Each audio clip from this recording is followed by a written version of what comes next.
एक समय की बात है। गौतम बुद्ध एक गांव में अपने शिष्यों के साथ ठहरे हुए थे। उनकी शिक्षाओं को सुनने के लिए दूर दूर से लोग आते थे। उसी गांव में एक अत्यंत धनवान व्यापारी भी रहता था। उसके पास सोना, चांदी, जमीन जायदाद, नौकर चाकर, किसी चीज की कमी न थी।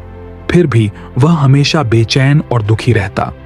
एक दिन वह बुद्ध के पास आया और बोला, भगवान, मेरे पास सब कुछ है, लेकिन फिर भी शांति नहीं है। मैं जानना चाहता हूं, सच्चा सुख और सच्चा धन क्या है? बुद्ध मुस्कुराए और बोले, कल सुबह मेरे साथ गांव के बाहर चलो, मैं तुम्हें उत्तर दूंगा। अगले दिन बुद्ध व्यापारी को लेकर गांव के बाहर एक खेत की ओर गए।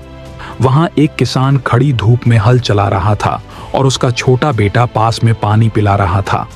किसान के चेहरे पर पसीना था, लेकिन एक अलग ही चमक भी थी।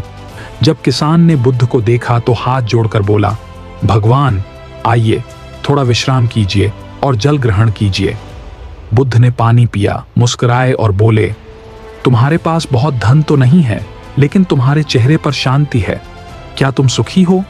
किसान हंसते हुए बोला, हाँ भगवान, मेरे पास परिवार है, 2 समय की रोटी है और दिल में संतोष है। इससे बड़ा सुख और क्या हो सकता है? बुद्ध ने व्यापारी की ओर देखा और कहा, देखा, ये किसान गरीब होते हुए भी अमीर है, क्योंकि इसके पास संतोष, प्रेम और सेवा का भाव है। व्यापारी सोच में पड़ गया। फिर बुद्ध बोले, तुमने धन इकट्ठा किया है, पर मन खाली है। सच्चा धन वह है जो मन को संतोष दे, और वह मिलता है सेवा, दया और संतुलन से, नॉट सिर्फ सोने चांदी से। व्यापारी की आंखों में आंसू आ गए।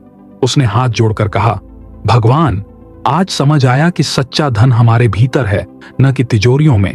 बुद्ध ने मुस्कुराकर कहा, जब मन शांत हो और दिल दयालु, तभी इंसान सच में अमीर होता है। सीख, सच्चा धन बाहरी चीजों में नहीं, बल्कि आंतरिक संतोष, प्रेम और सेवा में होता है।